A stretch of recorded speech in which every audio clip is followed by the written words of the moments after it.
Recording now. Okay, and now we're going live. Have a great event. Thank you. Thanks.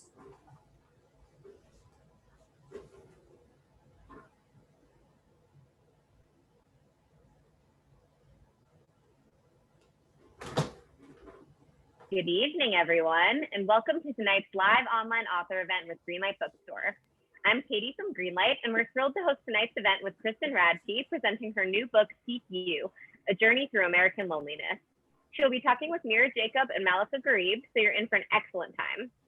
Before we start, I just want to say a huge thanks to Kristen, Mira, Malaka, and the team at Pantheon Books for making this happen, and to all of you for showing up. Though we're not able to host events in our store spaces, our community of authors and readers is still here. We're grateful for your support and for the chance to make space for conversation and connection. There are just a few housekeeping things to go over before we get started tonight. In our Zoom webinar tonight, you can see and hear the speakers, but they can't see or hear you. They can see that you're here though, and you can see a count of fellow attendees at the top of your Zoom screen, but the exact location will depend on what kind of device you're using. There are a couple of different ways that you can interact with the authors and with each other throughout tonight's event, which we highly encourage. The first is the chat, which you can find by clicking on the icon that looks like one speech balloon. You're welcome to post your comments and thoughts in the chat. It's a great way to show your appreciation for the authors and to interact with fellow attendees. So if you have a specific question you'd like to have answered by the authors, please post that in the Q&A module. You can find it by clicking on the icon that looks like two speech balloons. We'll be pulling questions only from the Q&A to be answered in the later part of the program, so please make sure you're putting them there and not in the chat. And importantly, tonight's featured book, Seek You, is available for sale from Greenlight Bookstore. You can shop in person in our bookstore locations, 12 p.m. to 7 p.m. every day of the week, and you can purchase Kristen's book and many others on site. Or you can order online at greenlightbookstore.com for a quick pickup at the store or for shipping anywhere in the US. I'll be dropping the buy link in the chat in just a moment, so look out for it there. Kristen is stopping by our store to sign copies of the book so you can get a signed or even personalized book by request while supplies last. Just make sure to indicate your signed copy request in the order comments field at checkout when ordering online, or look for signed copies when you visit the store. If you care about supporting the careers of authors and the ongoing existence of independent bookstores, buying tonight's featured book is a great way to show your support. Our authors for tonight are Mira Jacob, Malaka Gharib, and Kristen Radtke. Mira Jacob is the author of the critically acclaimed novel, The Sleepwalker's Guide to Dancing, and graphic memoir, Good Talk. Her recent work has appeared in the New York Times Book Review, Vogue, Glamour, Tin House, Electric Literature, and Literary Hub. She lives in Brooklyn. Malaka Gharib is a writer, journalist, and cartoonist. She is the author of I Was Their American Dream, a graphic memoir, winner of the 2020 Arab American Book Award, and named one of the best books of the year by NPR, The Washington Post, Crooked Review, and the New York Public Library. Her forthcoming graphic novel, It Won't Always Be Like This, is coming out in fall of 2022. By day, she works on NPR's Science Desk as an editor covering the topic of global health and development. Her comics, zines, and writing have been published in NPR, Catapult, The Seventh Wave Magazine, The Nib, The Believer Magazine, and The New Yorker. Our featured author tonight is Kristen Radtke. She is the author of the graphic nonfiction book, Imagine Wanting Only This. The recipient of a 2019 Whiting Creative Nonfiction Grant, Radtke is the art director and deputy publisher of The Believer. Her work has appeared in the New York Times, Marie Claire, The Atlantic, The Guardian, GQ, Vogue, and Oxford American, among many other publications. Her new work of graphic nonfiction, Seek You, is a timely and moving meditation on isolation and longing, both as individuals and as a society. Malaka, Mira, and Kristen are going to start us off with a reading from their books, and then they'll be talking with each other and with all of you. Please take it away, Malaka. Thank you so much for that kind introduction. I'm going to go ahead and share my screen now. Here we go. All right. Can everybody see the screen? Yes. All right. Okay.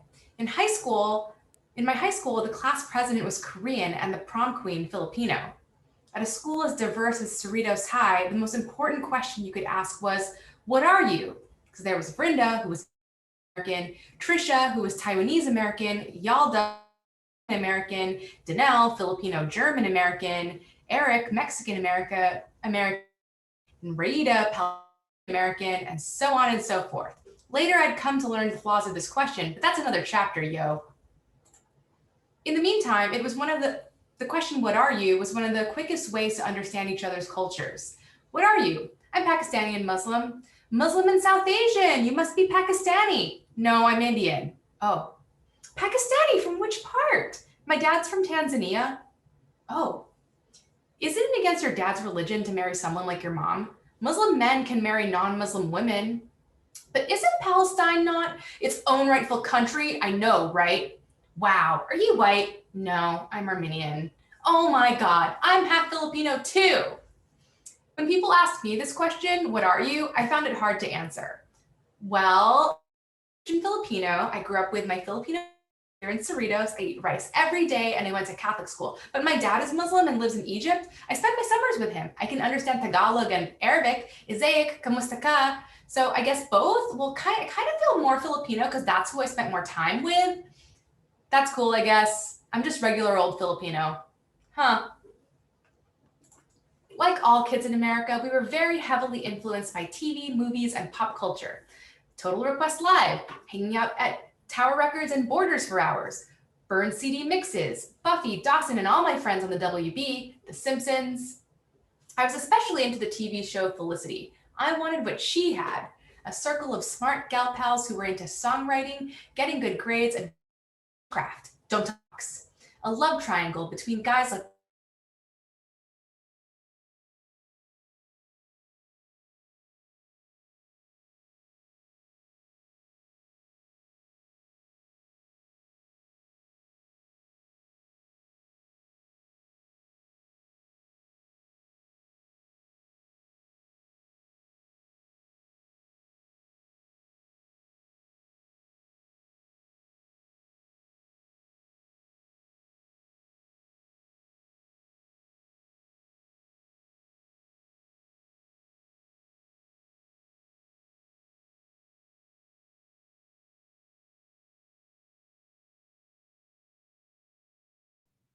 Oh no, Malaka's frozen.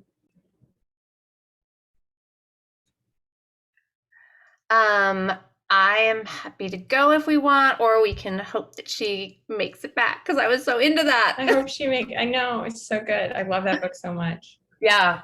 Okay, so I'm happy to go until she comes back. So you guys, that's like a cliffhanger. That's a totally planned cliffhanger. Now I'm gonna read you a little bit of good talk.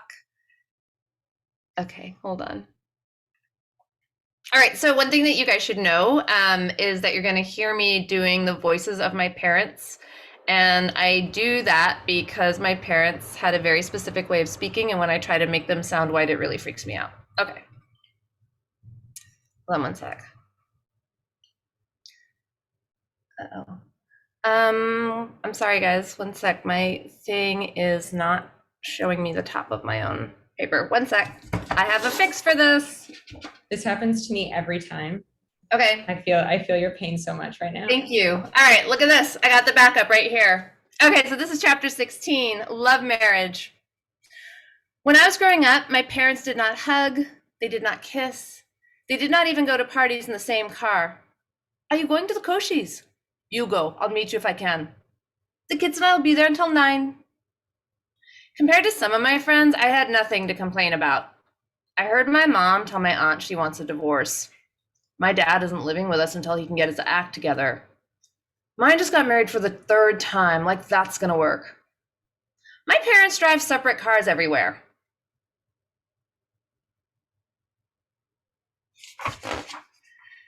But I knew that there was something similarly sad underneath it all. Other people's parents fall in love, fall out of love, get divorced, seem lonely. My parents didn't fall in love, couldn't fall out of love, stayed married, seemed lonely. By college, I got used to it. You want to go to a movie with us? You go, I'll meet you after I get done with rounds. Okay. It was about that time that I realized that space could be nice in a relationship. I thought maybe we could go see that band at the lakeside and then see the Truman Show and then do our laundry and then get brunch on Sunday or something. The first time I saw my parents holding hands, it was at my brother's wedding. I thought maybe they just got nervous. Then, when I went home a year later, I saw my parents doing many new things. 1, sitting abnormally close to each other at the kitchen table. What? 2, going places in the same car. So? 3, giggling in the middle of the night. You guys! Okay, calm down. And whatever that was in the kitchen. The next day I called my brother in a panic. It's like they've fallen in love. I mean, the other day, I think I saw, what? They were kissing by the fridge. What? Don't tell me this stuff. You asked. Yeah, but I don't want to know. Oh my God. It's going to be all of you. All of us what? You'll be team love marriage, and everyone will think I'm some black sheep, lone reject, jealous weirdo, and I will be. I think you're having a seizure. The day before I left to go back to New York, I finally snapped. Okay, what is happening with you guys? Who? You and Dad. You're acting weirder than normal. Weird how? I don't know, holding hands? When did we hold hands? Months ago. Philip, Mira's upset because we held hands months ago. Quick, give me your hand. Let's make her upset now. How had my arranged marriage parents fallen into a love marriage? What was next? American love? Back in New York, it was hard to explain why it made me so nervous. I don't know. I wouldn't mind having my parents fall in love. You don't understand. They don't do falling in love. It's like genetic or something, if you say so. But I knew what I was really worried about. Team love marriage, mom, dad, Arun, team alone, me. All right. And stop sharing. Hey, Malaka, yay. Sorry about that. That's okay, it was like a cliffhanger. We explained it as a cliffhanger. It's really good. I'm excited to hear the rest.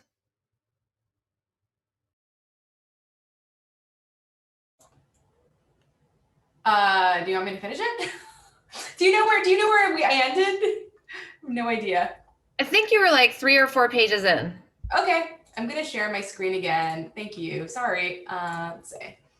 Can you see my screen? Yeah. Okay, I just to go to the page. All right. Okay, yeah, you've gotten through that part. Did you get to the Felicity part? You did. We were just getting there, yep. Okay. And then I said, I was especially into the TV show Felicity, but what I really wanted though was to meet real life white people, and Cerritos had hardly any. In freshman year, I had a mega crush on a boy named Jorge. He wasn't white, but he was close enough.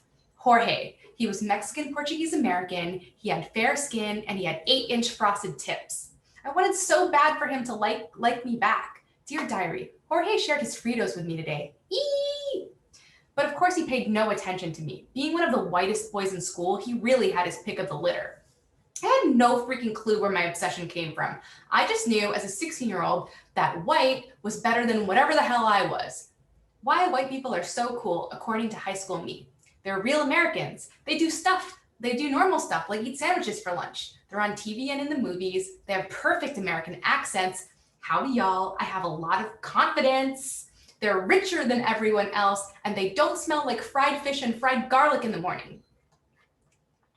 Okay, if I'm being honest, maybe I did have some theories as to why I thought this way. Maybe it was because at the time I wanted white boys to like me. Everyone in my town was brown and I couldn't help but feel that being white made you extra special. 2, please. That's 2 white people going into an Asian restaurant. People said I liked white people stuff. Weezer, Kurt Vonnegut, Daria, Jonathan Franzen, Donnie Darko. Or maybe it was because I was taught from an early age that everything that white people did was better. I saw a white woman wear this at the airport, so I bought one. Such fine taste. How do I look? Ma, you look like $1 million. Dang, it was probably a combo of all those things. By the end of sophomore year, I had heard it enough to know it about myself. What is it? You got something to say? You're whitewashed. At our school, the term whitewash had a very specific meaning. It meant that you were trying to act white as a way to be cool. So I like white stuff, so what? It means you're a big fat poser. In 2002, being called a poser was even worse than being called whitewashed. It meant you were fake, a phony. Ugh, if I didn't have that trig quiz, then I would totally skip school tomorrow. I wasn't trying to be white. I mean, just look at me. And that's the end of my presentation. Thank you. That was amazing. So I really did a terrible thing to myself here as a notoriously unfunny person by being in an event with Mira and Malaka, two of my very favorite, funny, brilliant comic writers. So thank you so much for sharing the evening with me. I'm going to read something not funny at all about television. Oh, wait, I have to close out these windows because they're hidden. Okay. Okay, someone just yell at me if these don't appear properly. As cul-de-sacs were being paved and shiny nameplates staked outside new developments in the domestic lull after World War II, the television laugh track was born. Suburban sprawl made way for a boom in private entertainment. Radios and TVs at home held a hassle-free allure over downtown theaters. Creating defined spaces around oneself was so foundational to the 20th century American dream that separation was part of its formula. When a down-home comedian named Bob Burns appeared on Big Crosby's radio show in the early 50s, the live studio audience went crazy over jokes the show writers deemed too inappropriate to air.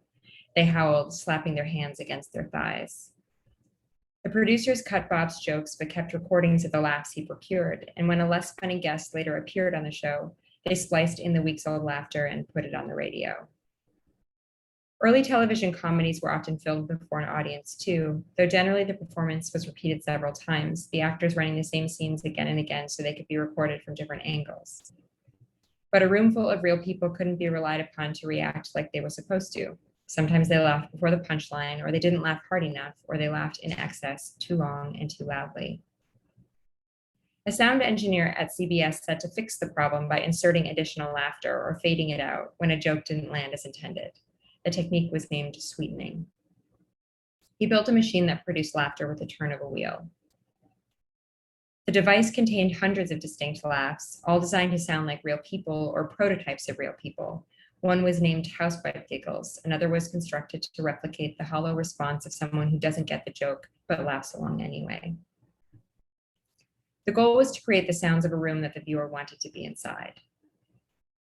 A fabrication designed to make the unreal more real, or at least recognizable.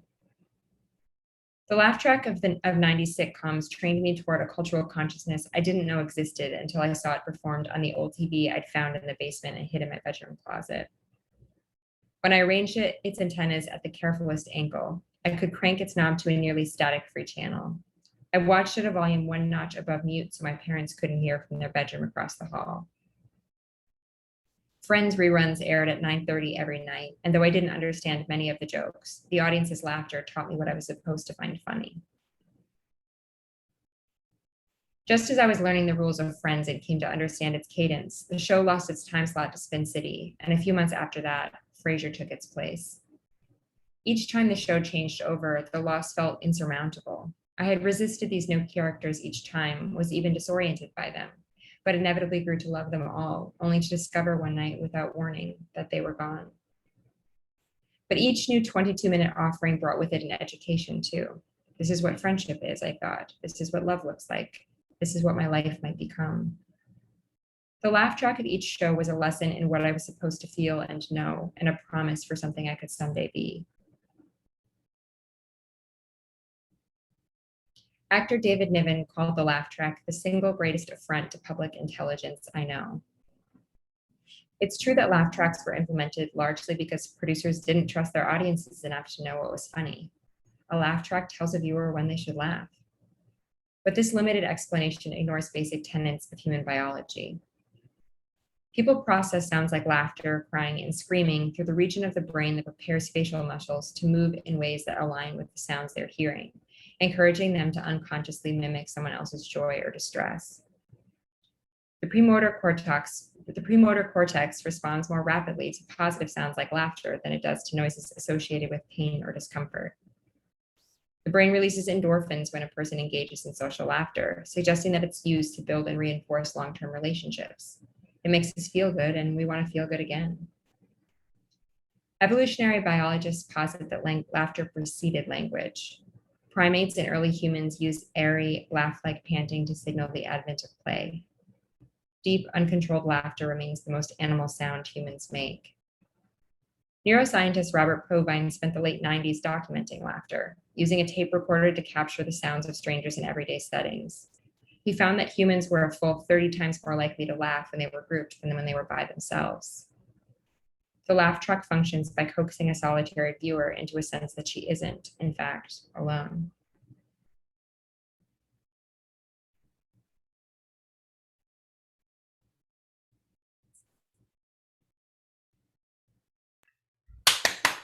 Amazing. I like how all of us, like tonight, we talked about television or going to the movies and loneliness in some way in those readings. Totally. Yes. Totally.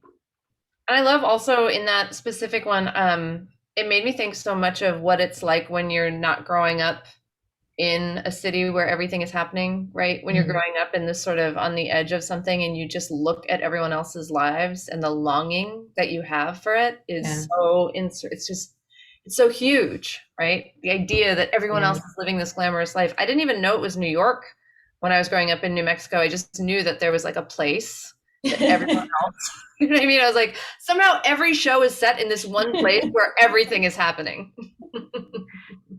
Yeah. And also mimicking what you think life is supposed to be like, or like you said it beautifully, like friendships, what that is supposed to be, what you're supposed to laugh at. You're just like modeling all culture based on TV. It's so, and of course, it's like completely inaccurate. All of those representations are like the exact opposite of what being a human person is actually like. Absolutely. But that's also like what makes them so pleasurable, I think, as we get older. Yeah, totally. I mean, don't tell Jennifer Aniston that. I don't think she knows. I don't think she knows that she's not human yet. I think we wanted to talk a little bit about where our books came from, and I'm so curious about this one, Kristen. I'm so curious about where you got started with this. Yeah. Well, I mean, how did you anticipate the pandemic? Yeah, I anticipate the pandemic. I started writing about loneliness in 2016, which I think was a really lonely year for a lot of people for reasons that don't even, I think, have to be named. I was also in my late 20s at the time, and I learned later through the research that loneliness spikes at 3 ages generally: your late 20s, your mid 50s, and your 80s, which makes sense when you think about it because it's moments when you're going through a lot of transitions. And so I was kind of like in this place where I didn't really know what my life was going to look like, and I was trying to find a place for myself, I guess. And so I just started reading a lot about loneliness, even though I didn't necessarily identify myself as lonely. And then it just kind of snowballed from there. Wow. But Mira, your project, I think, started around a similar time, maybe a little earlier. It started in, I think the first one that I drew was the first conversation. So my book is just a series of conversations. And the first one that I drew, I think I did it in 2015. And you're right. I think I actually started it from an acute sense of loneliness because my son was obsessed with Michael Jackson, and he was asking all these questions about, my husband is white and I'm obviously brown, and my son is somewhere between us. So he's asking all these questions about Michael Jackson, but also about Ferguson, because that was happening at the same time. And just the dissonance of having a 6-year-old that's trying to figure out the color he is while you're seeing boys that are functionally not that much older than him getting killed, and the kind of, I think I just felt super alone with being this boy's mother, right?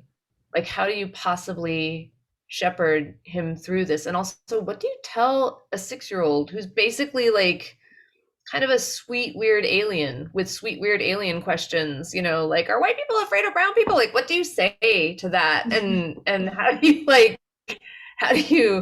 you mom up in that moment? And I started it because I spent a lot of nights sort of, in New York, there's not a lot of place for privacy. So I would just sit in the bathroom and sort of freak out sometimes, and just try to kind of get a hold of myself with how out of control I felt everything was getting, which is great because the next few years were going to be a piece of cake.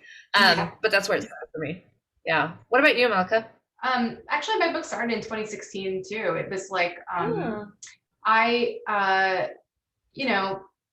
I guess I was like a little bit startled and taken aback by all the anti-immigrant rhetoric that I was hearing in 2016. I think I had grown up for most of my life, especially coming from an immigrant community, an Asian bubble in Southern California, that like, hey man, like we're all cool with race. Look at us, Filipinos, going to our Filipino supermarkets and like Filipino, dry cleaners. Like I thought that that's what, like, because we could do that, we would, the rest of America was okay with us. And 2016 was the year that I realized like, oh shoot, like this is not the case. Things are not okay. And it sort of forced me to re-examine my own relationship with race. And the I Was Your American Dream was like born out of me asking some basic questions like, do I know what being Filipino Egyptian American is? Do I like it? Did I always like it? When did I become proud of that, of my cultures, if that happened? And I also, while working on the book, felt really detached and alienated from the world I had constructed for myself. I looked around, and my Egyptian cousin had come and visited me once in DC, and she pulled me aside and she said, "Where are all your brown friends?" And I was like, what are you talking about? And she said, like, your friends are all white. Like, where are your other Arab homies? And I was like, I don't have any Arab homies. And then, I was like, what I was going through, like almost like a decolonization, was like a personal, internal experience that I couldn't quite, that felt really isolating, I guess. And that was the beginnings of my journey. Yeah. That's such a particular kind of isolation too, right? Realizing that you don't have people, like you don't have community with your own people. Yeah, or myself. So I had to sort of reclaim a lot of that stuff. And it felt very silly at first, but then I guess I don't know, I learned so much, like, isolation from your culture. Yeah, I don't know what it means to, yeah, now I make intentional efforts to fill myself with community. Like, now that I moved to Nashville, for example, I made a real effort to find Filipino and Arab people to spend time with and stuff. And I think what I liked about Kristen's book was that it had scientific, evidence-based knowledge and history about how we deal with isolation and loneliness that felt really helpful to me in my personal life. And I hope that, I'm sure many other readers felt the same way. It was fascinating. Well, it's interesting because we're all talking about how the books came out of a sense of isolation. And I sometimes wonder if that's kind of the impetus or the impulse for all writing, or for a majority of it. Like I feel like it's rare that I find a book that doesn't have kind of a form of longing in it in some way, which feels like a kind of loneliness, Yeah, that's true. I was thinking about the idea of, like, you ever like think like, how did I end up a comics artist? Like, I'm like a 30-something year old woman, and I'm a comics artist. How did that happen? Like, I didn't envision that for myself. And I was thinking about like Adrian Tomina's The Loneliness of the Long Distance Cartoonist, and the idea of loneliness and comics. There's like a sense of like growing up as an outcast, maybe, like that's when you get into comics. What was it like for you? I mean, I do feel like, okay, so like the history of comics, it was like a very underground thing. Like it started as like, there were these big countercultural movements. It was definitely like, there's like biases against comic book nerd as a whole trope, in like after school movies.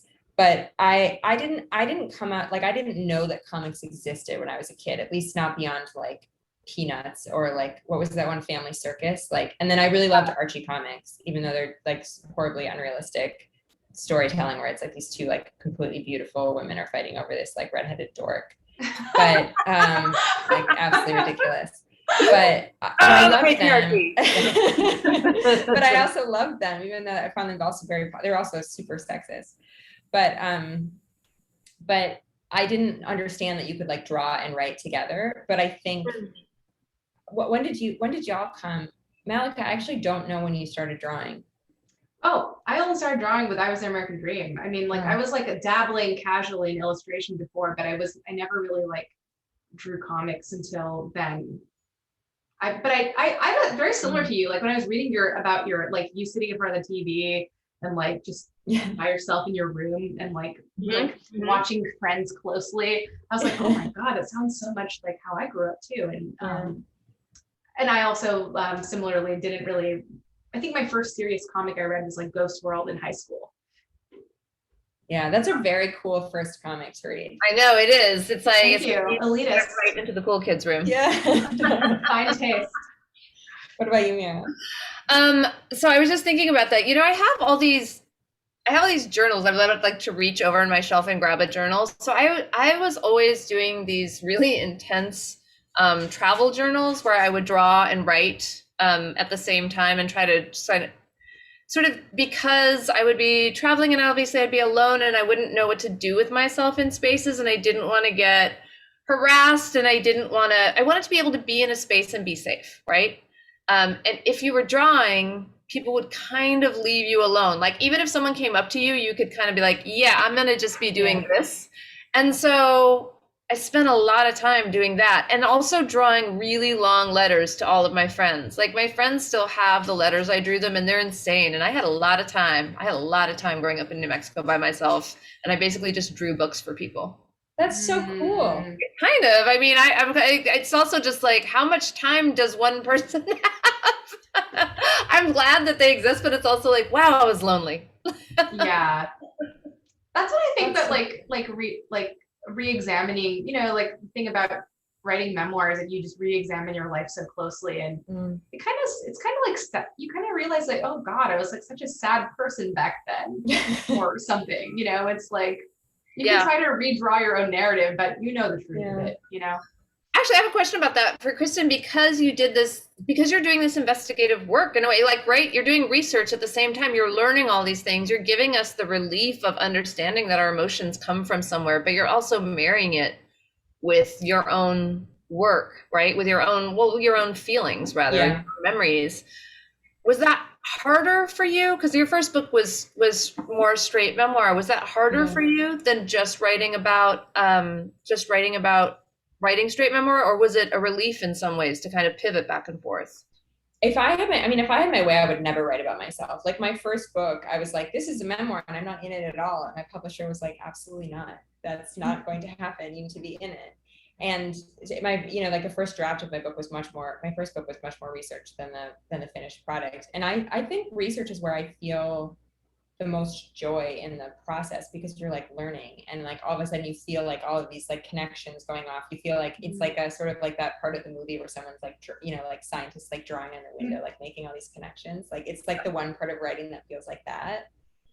And so that's really where I like to live. I mean,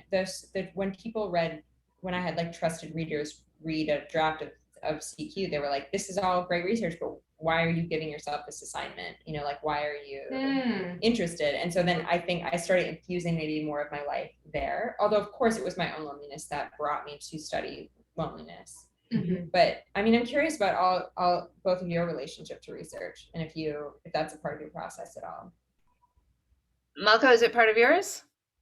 Sorry, the cat just jumped up, you guys. I told you he was going to be part of this. He's here with his tail. There he is. Well, I don't know. I think that for I Was Their American Dream, I was really afraid about making conclusions about race when I wasn't a race expert myself. I was really, really nervous about that. I wasn't an expert on race and identity, and like, I just didn't know.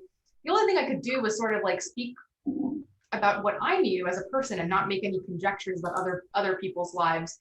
But I definitely, you know, as a journalist, a lot of my other work is like very based on telling other people's stories through comic. And I love to live in those stories too. And I certainly love doing science-based comics where I'm like writing about, trying to think of like, you know, like COVID or something. I don't love that, but you know, explaining science to people using art is a wonderful. I mean, you do such a beautiful job of that. Everyone should check out immediately after this is done, Malaka's comics at Goats and Soda and NPR, because they're so amazing, and it was such an incredible way to explain science. I'm sorry to interrupt you.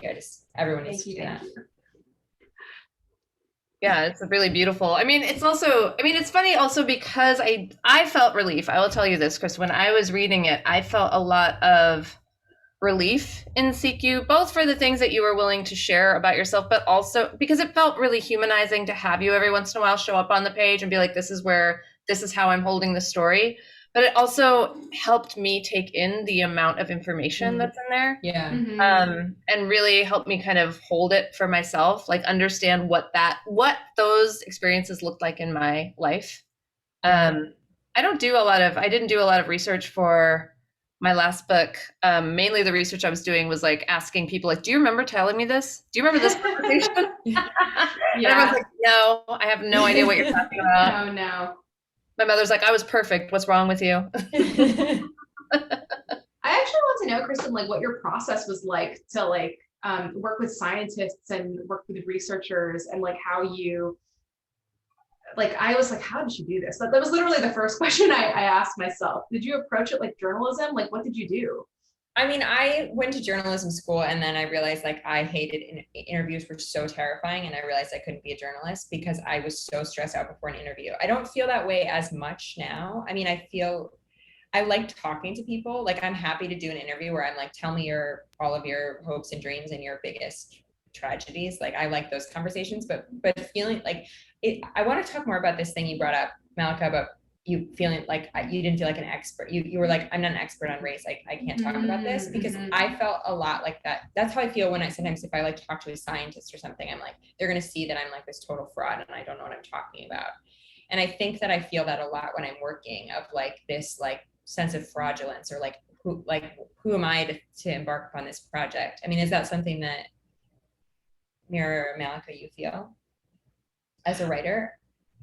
It's such a great thing to bring up. And it's funny because I think with this particular book, I didn't feel that, because I just felt like I was doing it. I was like, no one else can write this particular book. It's just conversations, right? It's conversations about my life. And also because the stuff with race, I didn't feel like I had to be an expert in it. I just felt like I had to be truthful, which was maybe the harder part for me. Is I remember turning to my partner at some point and saying, because the book is about his parents become really avid Trump followers, and we have been together for almost 20 years now, and it sort of destroyed our relationship. And I remember saying at one point to Jed, like, if I am going to tell the truth about our lives, this is going to be a really hard book to write. And I didn't go into it thinking I was going to do that. So to get back to your question, I don't think I felt like a fraud, but it definitely at some point in the course of doing this felt like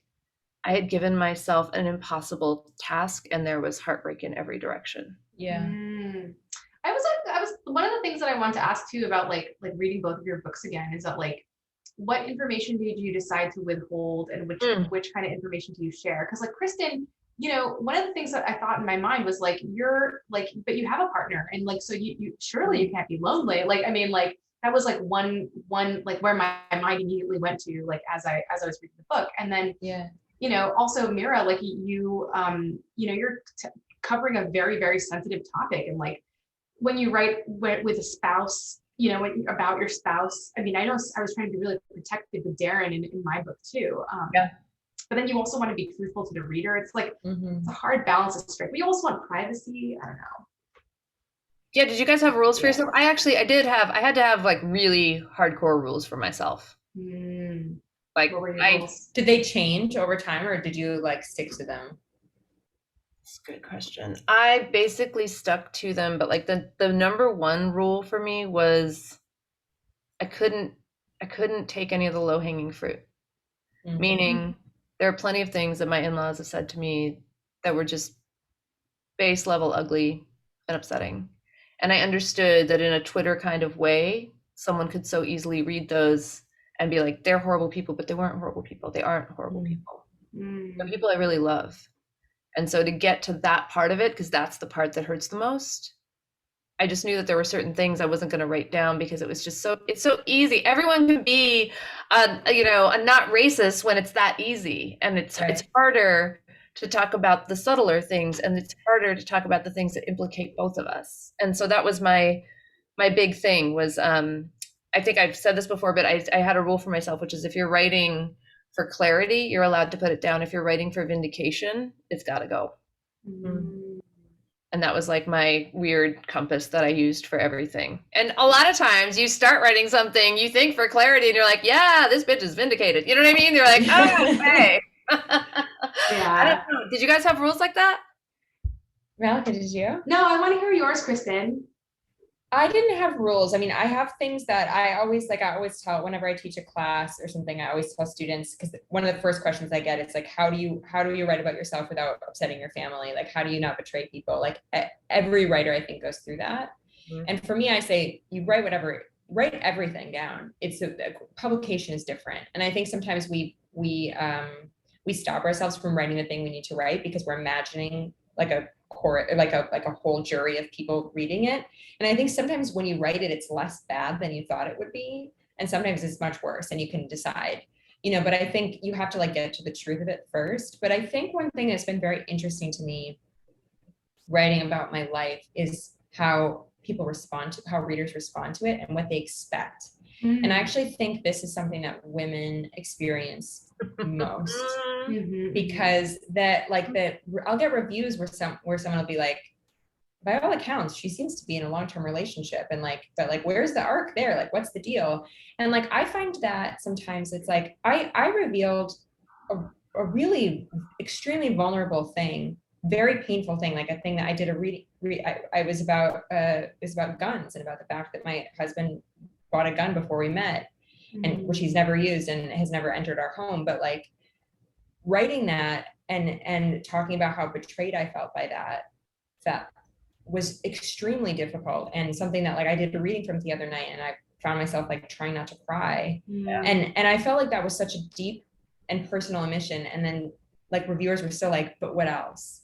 Mm-hmm. And that's, I guess, where I feel sometimes frustrated. And I would love to read a very long, essay about this by a woman who writes nonfiction and has gotten this backlash, because it feels, or this, not even a backlash, it's just this expectation of sometimes I feel I give everything I can in a book, and then when someone's but you needed to give more of yourself, it feels like a very strange relationship in that moment between reader and writer that I'm very interested in. Yeah, and it also mimics, it's really, because it mimics the way in which, it's from the smallest microaggression of the person that's going to tell you to smile when you're walking, as if that's the thing that you're supposed to write. It's that thing of reroute your emotional pitch to the place where I am comfortable with it. And I have the right to ask you for that, because you're not actually a person, you're an instrument for my pleasure.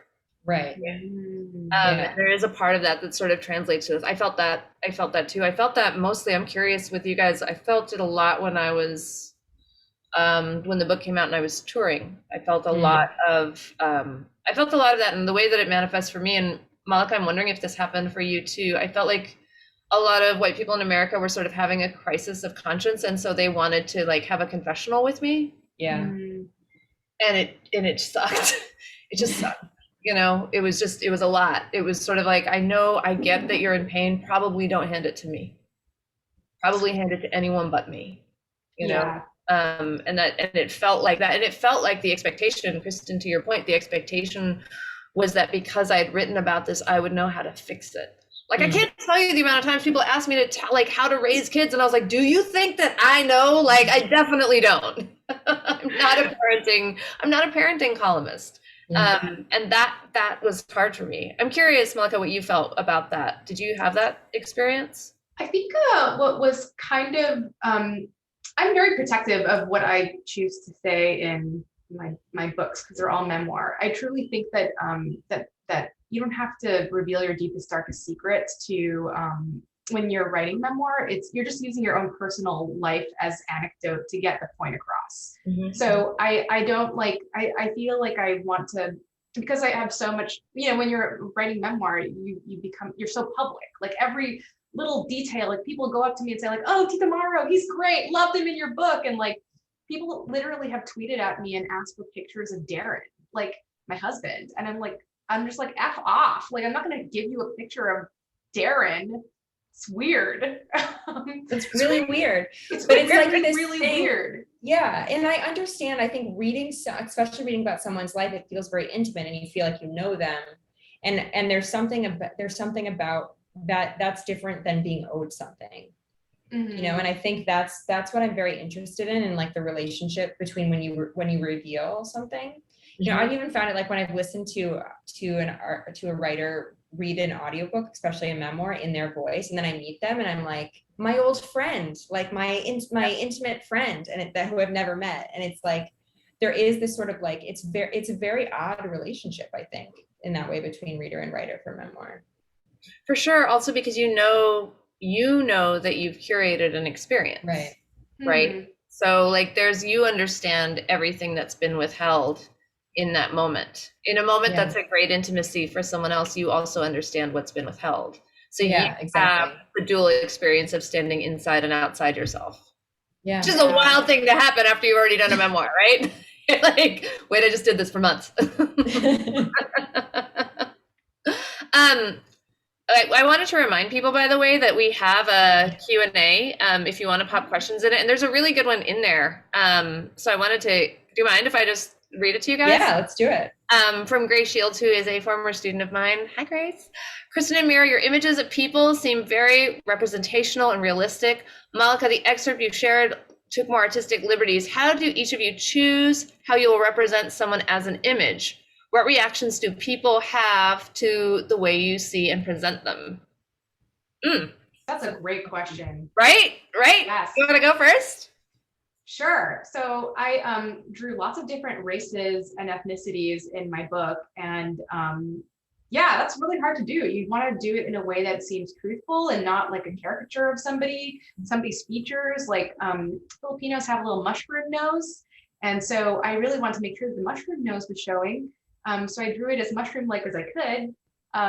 And I hope that it would be seen as like me trying to authentically, I mean, I don't think of myself as a great artist, but like, please have pity on the illustrator trying to like create a Filipino face.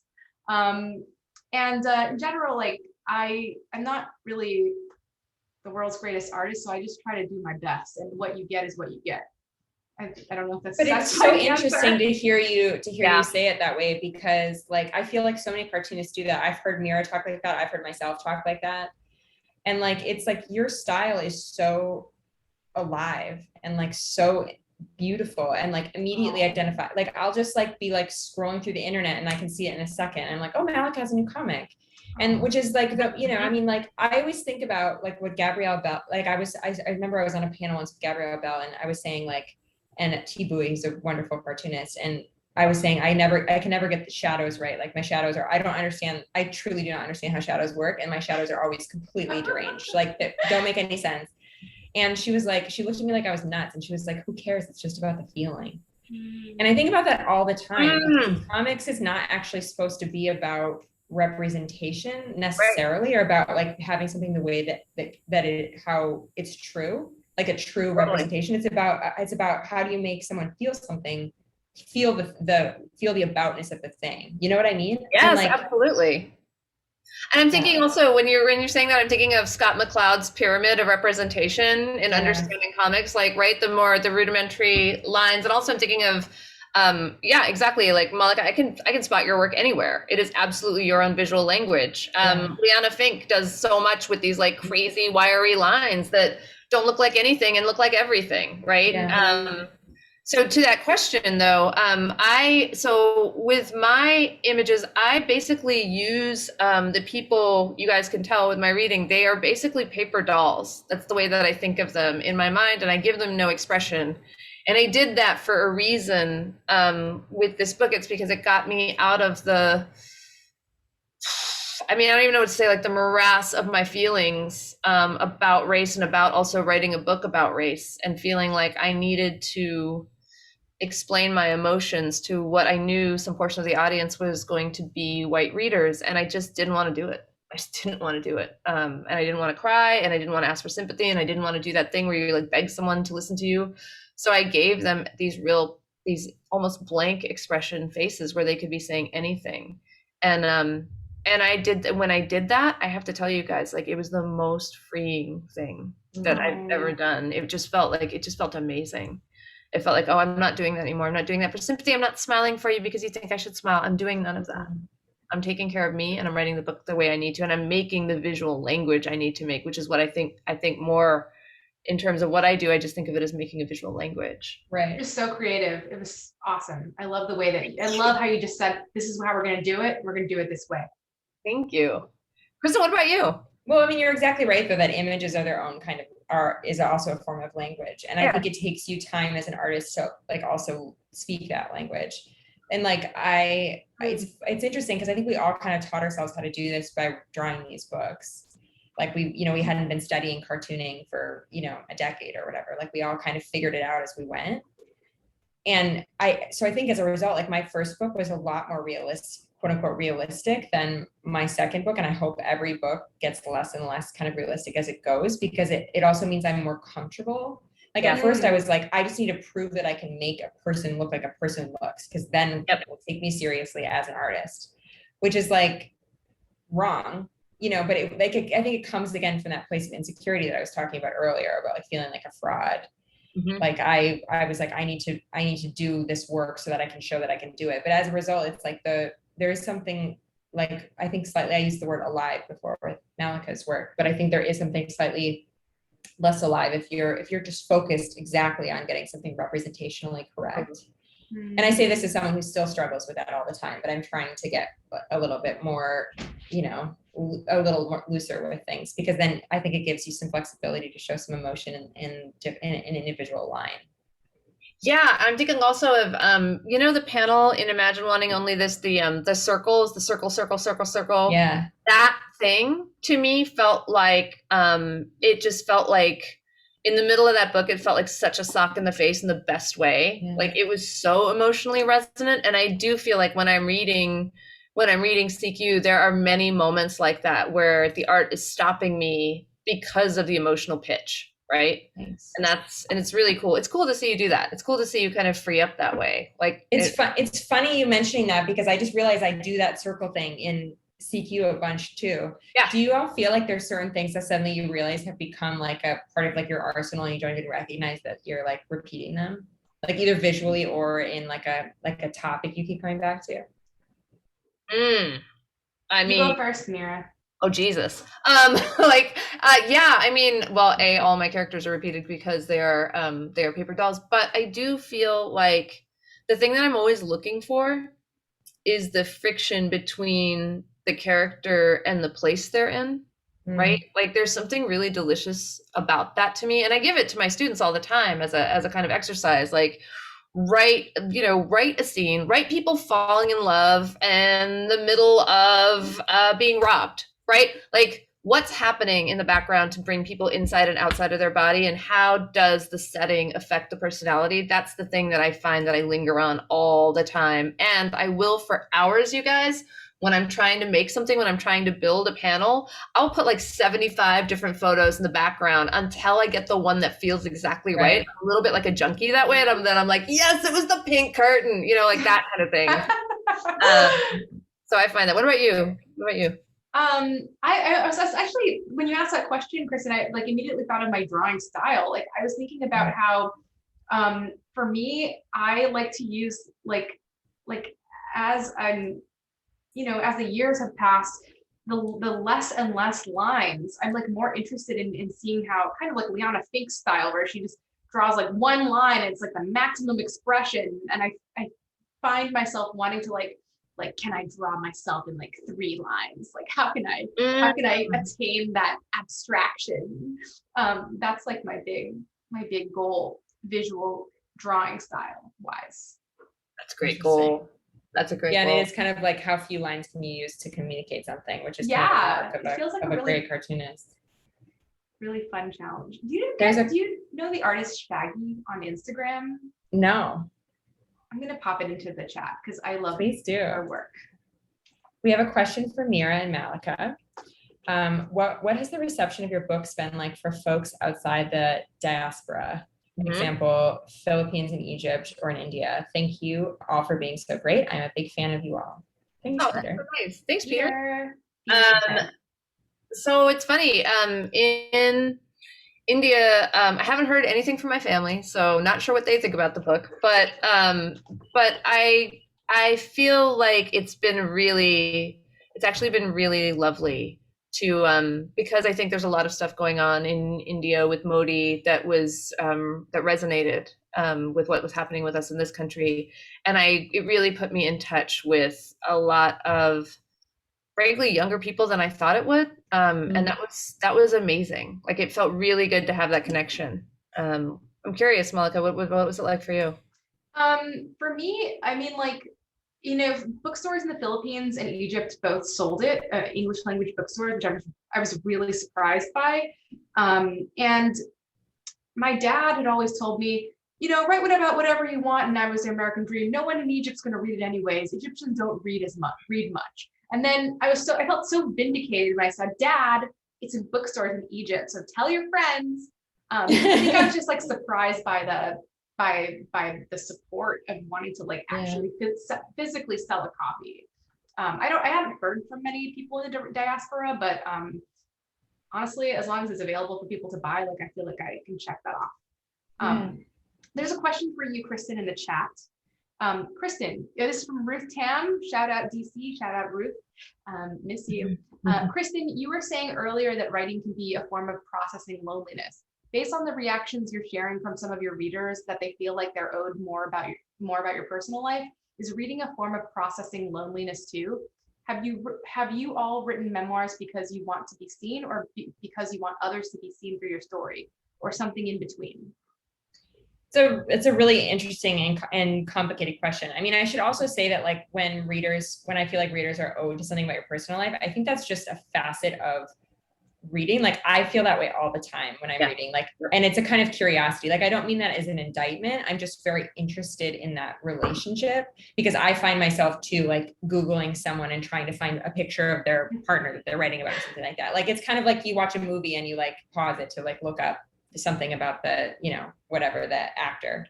Like, there is that kind of, like, it's a very intimate experience to read about someone's life. And I think it's normal to be curious, but I'm always interested in interrogating, like, how much of this is like human curiosity and how much of this is like about me better understanding the art. And usually for me, it's just about human curiosity. And that's where I try to like steer myself back towards, the art.